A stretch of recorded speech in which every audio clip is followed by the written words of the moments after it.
संगमनेर तालुक्यात सध्या उन्हाची तीव्रता प्रचंड प्रमाणात वाढली आहे। अशा काळामध्ये पूर्ण दाबाने वीजपुरवठा होणे गरजेचे आहे। मात्र वीज बोर्डाच्या ढिसाळ कारभारामुळे वारंवार खंडित होणारा वीज पुरवठा सुरळीत व्हावा याचबरोबर रोटेशन काळामध्ये 11 तास वीज मिळावी अशा आग्रही मागणीसाठी पंचक्रोशीतील सुमारे 500 संतप्त शेतकऱ्यांनी भर उन्हामध्ये रस्ता रोको केला तर वीज बोर्डाच्या कार्यालयावर मोर्चा आपल्या मागण्यांसाठी घोषणाबाजी केली। धांदरफळ खुर्द येथील वीज वितरण विभागाच्या कार्यालयावर शेतकऱ्यांनी आक्रमकपणे मोर्चा काढला। तालुक्यातील शेतकऱ्यांवर वीज वितरण बाबत सातत्याने अन्याय होत असून पश्चिम विभागातील सर्व गावांमधील युवक व वृद्ध शेतकऱ्यांची भर उन्हात मोठी उपस्थिती होती। 4 तास झालेल्या रस्ता रोको व वीज वितरण कार्यालयावर झालेल्या आंदोलनाने सर्वांचे लक्ष वेधले। यावेळी धांदरफळ खुर्द येथे सुमारे 500 शेतकऱ्यांनी भर उन्हामध्ये रस्ता रोको केला। यामध्ये कारखान्याचे व्हाईस चेअरमन पांडुरंग पाटील घुले, जिप सदस्य रामरी कातोरे, ॲडव्होकेट माधवराव कानवडे, संपतराव डोंगरे, दत्ता कोकणे, शरद कोकणे, मारुती कवडे, सतीश खताळ, शुभम घुले, संगम आहेर, शांताराम बोरडे, देवीदास खताळ, सुरेश कातोरे, अण्णा पाटील खताळ, भावराव शिरतार, अविनाश खताळ, किशोर खताळ, राजेंद्र बोडके, सरपंच सौ लताताई खताळ, सरपंच नवनाथ कातोरे, अरुण गुंजाळ, राहुल कवडे, ज्ञानेश्वर गोरडे, संदीप ठोंबरे, बाळासाहेब खताळ, सोमनाथ शिंदे, अमोल शिंदे, सचिन खताळ, बाळासाहेब गुंजाळ, अरुण गुंजाळ, मंगेश मतकर, वैभव डोंगरे, संतोष कोकणे, नितीन डोंगरे, किशोर खताळ, प्रभू खताळ, त्रिंबक खताळ, देवराम गुंजाळ, भाऊसाहेब शिरतार यांच्यासह धांदरफळ बुद्रुक, धांदरफळ खुर्द, सांगवी, नांदुरी दुमाला, निमज, मिर्झापूर यांसह विविध गावांमधील सुमारे 500 ते 550 शेतकरी उपस्थित होते। सध्या सर्वत्र उन्हाची तीव्रता वाढत असून शेतीसाठी पाणी व पशुधनासाठी पाणी मिळण्याकरता वीज पुरवठा सुरळीत झाला पाहिजे। मात्र वीज वितरण विभागाच्या ढिसाळ कारभारामुळे वीज वेळोवेळी खंडित होत आहे। याचबरोबर अत्यंत अपूर्ण दाबाने वीज मिळत आहे। यापूर्वी अशी परिस्थिती कधीही नव्हती। लोकनेते बाळासाहेब थोरात यांच्या कार्यकाळामध्ये शेतकऱ्यांना पूर्ण दाबाने पूर्ण वेळ वीज मिळावी होती। मात्र आता सर्वत्र ढिसाळ कारभार सुरू असल्याचा नमुना शेतकऱ्यांना पाहायला मिळत असून यामुळे सर्व धांदरफळ परिसरातील विविध गावांमध्ये शेतकरी चांगलेच आक्रमक झाले। वीज पुरवठा सुरळीत करण्याबरोबर लवादाच्या निर्णयानुसार रोटेशनच्या कालावधीमध्ये 11 तास वीज मिळावी यासाठी सुमारे 4 तासभर उन्हामध्ये रास्ता रोको केला। 11 तास वीज मिळाली नाही तर गुराढोरांसह मोठे तीव्र आंदोलन छेडण्यात येईल असा इशारा संतप्त शेतकऱ्यांनी दिला। या निवेदनात शेतकऱ्यांनी म्हटले आहे की वीज पुरवठा सुरळीत व्हावा, याचबरोबर 11 तास लाईट मिळावी, जुने जीर्ण झालेले पोल आणि विद्युत तार यांचे चांगले व्यवस्थापन करावे, नदीच्या कडेला बंद असलेल्या डीपी सुरळीत सुरू कराव्या। अकोलेवरून येणारी 33 केव्ही धांदरफळ फीडरचा विद्युत पुरवठा कमी दाबाने होतो तो सुरळीत करावा, शेतीसाठी कमी दाबाने पुरवठा झाला तर तो भरून काढावा अशा विविध मागण्या शेतकऱ्यांनी यावेळी केल्या। या मागण्या करताना विविध गावांमधील शेतकरी अत्यंत संतप्त झाले होते। यावेळी शुभम घुले, संगम आहेर, शांताराम बोरडे, देवीदास खताळ, सुरेश कातोरे, अण्णा पाटील खताळ, भावराव शिरतार, अविनाश खताळ, किशोर खताळ, राजेंद्र बोडके, रामरी कातोरे, पांडुरंग पा घुले, दत्ता कोकणे, संपतराव डोंगरे, अरुण गुंजाळ, शरद कोकणे यांसह विविध शेतकऱ्यांनी अत्यंत संतप्त भावना व्यक्त केल्या। यानंतर वीज विभागाचे उपकार्यकारी अभियंता चव्हाण, मेखे व शिलावंत यांनी सर्व शेतकऱ्यांची संवाद साधत वीज सुरळीत करण्यात येईल याचबरोबर 1-2 दिवसामध्ये रोटेशन काळामध्ये 11 तास लाईट देण्याबाबत सर्व शेतकऱ्यांना कळविण्यात येईल असे आश्वासन दिले। त्यानंतर हे आंदोलन स्थगित झाले। भर उन्हात तरुण आणि वृद्ध शेतकऱ्यांची ही मोठी उपस्थिती। संगमनेर तालुका हा शेतीमातीतून राबणारा कष्टाचा तालुका आहे। यापूर्वी शेतकऱ्यांच्या प्रत्येक मागणीला पहिले प्राधान्य दिले जायचे, मात्र मागील 1.5 वर्षापासून संपूर्ण दुर्लक्ष होत आहे।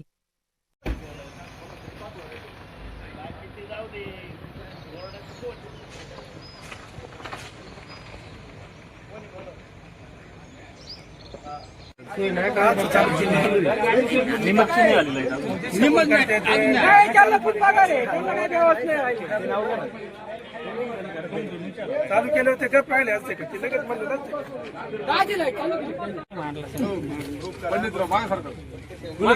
शेतकरी एकजुटीचा, शेतकरी एकजुटीचा। एक मिनिट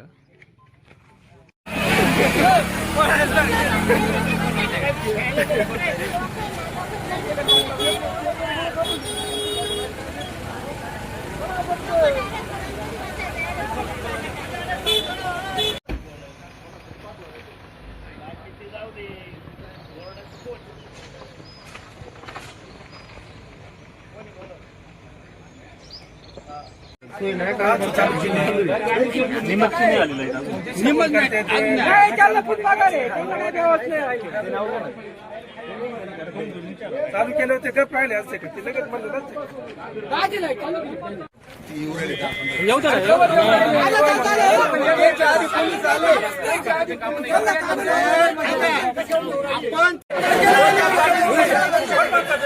तुम्हाला लाईट आहे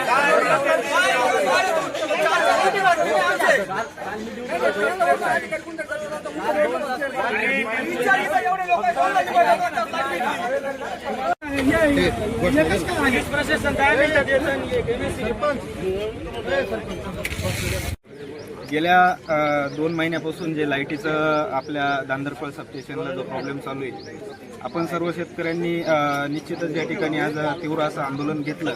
परंतु जे नैसर्गिक आपत्ती आता मध्यंतरी जी 8-15 दिवसापूर्वी गारपीट झाली, त्याच्यातून कुठेतरी शेतकरी आज सावध होताना आज पुन्हा एकदा जर सरकारी अधिकाऱ्यांनी जर लाईटीचा जर मारामारी जी चालवली, आज 5 MPKV वरून 10 वरती त्यांनी सबस्टेशनची पॉवर नेलाय.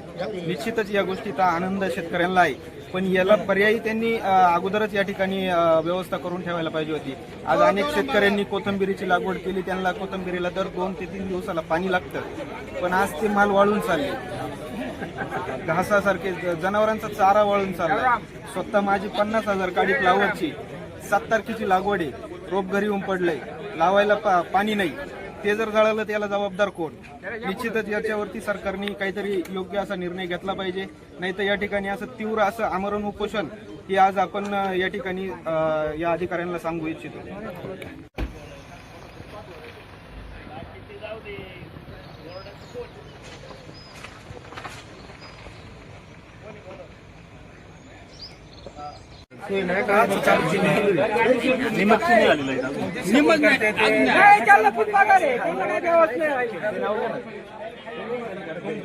चालू केलं होते का पाहिले असते का ते लगेच म्हणलं ना वर्षभर तुम्हाला टिकून ठेवलेले माल तुम्हाला 8 दिवसांमध्ये तुम्हाला वीज कंपन्या तुम्हाला शेतकऱ्यांनी जाळून टाकलेली. तुम्हाला एक तर नैसर्गिक आपत्ती एकीकडं आणि हे लाईटीचं तुम्हाला धोरण एकीकडं, अशा पद्धतीचं नदीला पाणी वाहत आहे आणि शेतकरी त्याच्याकडे पाहतात. हे मुद्दाम काहीतरी राजकीय भूमिकेतून हे तुम्हाला केलं जात आहे. आम्हाला ह्या गोष्टीचा तुम्हाला नदीला पाणी आल्यानंतरच हा प्रकार असा होतो. आता तुम्हाला सांगतो, तुम्हाला आपली अभियंत्यांनी तुम्हाला याची वेळी दखल घ्यायला पाहिजे, नाहीतर याचं तुम्हाला तीव्र आंदोलन तुम्हाला छेडण्यात येईल. आणि याच्याकडे संगमेश्वर तालुक्याचे लोकप्रतिनिधी आहे, यांनी वेळेत लक्ष घालावे अशी माझी त्याला विनंती आहे. शेतकरी एकजुटीचा, शेतकरी एकजुटीचा. 1 मिनिट.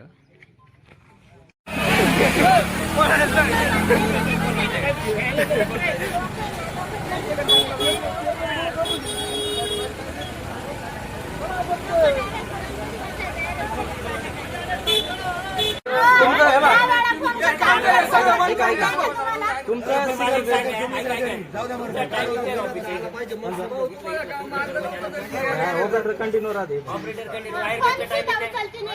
वायरमॅनचं ते 9 ते 5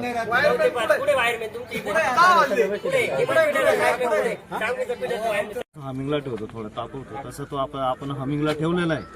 म्हणजे हे तुमच्यासाठी केलं, रिस्क घेऊन केलं. ते पण आज घेता येत नव्हतं, पण आपण वरती बोलून, कारण ते पण दुसरं ऑफिस आहे. मग आपल्या MSAB व्यतिरिक्त महाराष्ट्र शासनाचं दुसरं ऑफिस आहे, त्यांच्याकडून परमिशन घेतल्यानंतरच ते करते. आज आपण आता हमिंगला घेतलेला आहे. 8-9 तास तो आपण हमिंगला होईल आणि त्याच्यानंतर आपण जो काही तुमचा लोड दुसऱ्या ट्रान्सफर शिफ्ट केलाय तो त्याच्यावर घेऊन टाकू.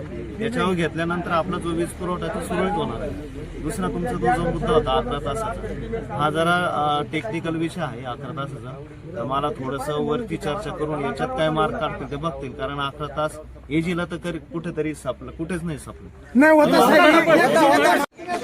या ठिकाणी दांदरफळ सबस्टेशनला या ठिकाणी दांदरफळ पंचकृषीतले सर्व शेतकरी या ठिकाणी जमा झालेले आहेत. हे शेतकरी यायचं कारण की गेल्या 2 महिन्यापासून, साधारणतः जानेवारीपासून या सबस्टेशनवरून की निमजीजी असेल पेमगिरी जी असेल किंवा रामेश्वर असेल किंवा धांदरफळ ग्रामीण शेतीची जी लाईट आहे ही अतिशय विस्कळीत झालेली आहे 2-4 महिन्यापासून. या ठिकाणी ही विस्कळीत होण्याचं कारण काही आम्हाला समजलेलं नाही आणि हे कारण समजावा म्हणून आम्ही या ठिकाणी सबस्टेशनला आलेलो आहे. 2-4 दिवसापूर्वी 10 MVचा ट्रान्सफॉर्मर बसवण्याचं काम त्यांनी चालू केलेलं आहे. ठीक आहे, चांगली गोष्ट आहे, अतिशय चांगली गोष्ट ही 10 MVचा सबस्टेशनला 10 MVचं टाकल्याबद्दल ट्रान्सफॉर्मर. पण या ठिकाणी आपल्या ट्रान्सफॉर्मर जसा 10 MVचं टाकतात 10 MVचा, तसं अकोले तालुक्यामध्ये 4 ठिकाणी 10 MVचे ट्रान्सफॉर्मर टाकताय. त्यांच्या ठिकाणी तुम्ही जाऊन बघा, इंदुरी असेल त्या ठिकाणी अकोला तालुक्यामध्ये त्यांनी काय केलं, सकाळी 4 तास संध्याकाळी 4 तास लाईट दिली आणि आपल्याकडं त्यांनी अक्षरशः 2-2 तास लाईट देतात, त्याच्यातही बी झटके. आज शेतकऱ्याची तुम्ही जाऊन बघा, पिकं, घास, मका, टमाटे होय, कांदे अक्षरशः जळून गेलेले. शेतकरी कुणीच बोलत नाही. शेतकऱ्यांनी या ठिकाणी आवाज उठवला, काल मेसेज टाकला आणि एवढंही होऊन अधिकाऱ्यांना देखील काल सूचना केल्या की बा येत आहे शेतकरी तुम्हाला निवेदन द्यायला येणार आहे, शेतकऱ्यांची तुम्ही निवेदन घेण्यासाठी आलं पाहिजे. या ठिकाणी अतिशय उर्मटपणाचे या ठिकाणी हे अधिकारी झालेले, कुणी इथं आलेले नाही. अधिकारी आले नाही. या ठिकाणी पोलीस आले परंतु अधिकाऱ्यांचा कोणाचा तपास नाही. आम्हाला या ठिकाणी उद्रेक करायचा नाहीये. आमची जोपर्यंत मागणी आहे आम्ही एकदम शांततेने आंदोलन करणार आहोत आणि अजून आम्ही 8-10 दिवसाचा त्यांना अवधी देणार आहोत. 8 दिवसात जर हा बदल झाला नाही तर भयानक असा या ठिकाणी शेतकरी उद्रेक करतील. गेल्या 1 तासापासून तुम्ही आंदोलन करताय, अधिकारी इथे येत नाहीये, अधिकाऱ्यांवर राजकीय दबाव आहे असं वाटतंय तुम्हाला? हे बघा, बघा आम्ही शेतकरी आहोत किंवा जरी आम्ही राजकीय असो, अधिकाऱ्यांवर राजकीय दबाव आहे हे काही मी आता तुम्हाला सांगू शकत नाही. परंतु जरी दबाव असला तर त्या अधिकाऱ्यांना इथं आलं पाहिजे आणि शेतकऱ्यांचं म्हणणं समजून घेतलं पाहिजे की तुम्ही काय करणार आहात. ठीक आहे ना, 10 MVचा ट्रान्सफॉर्मर बसला, अतिशय आनंद आहे. त्या अधिकाऱ्यांचा आम्ही या ठिकाणी सत्कार करतो. परंतु तुम्ही 10 MVचा ट्रान्सफॉर्मर बसवताना या शेतकऱ्यांची राखरांगोळी करायची का? या शेतकऱ्यांची आता चालू असलेल्या पिकांची राखरांगोळी करायची का? तुम्हाला या 10 MVचा ट्रान्सफॉर्मर बसवला परंतु तुम्हाला अकोल्यावरूनच लाईट आली नाही. 132 KV वरून मागच्या आठवड्यामध्ये मी माहिती घेतल्यानुसार 30 ते 35 या ठिकाणी वेळा अकोल्यावरून लाईट गेलेली आहे. अकोल्यावरून जेव्हा 132 वरून लाईट जाती त्या टायमिंगला कमीत कमी पाऊण तास लाईट चालू होत नाही.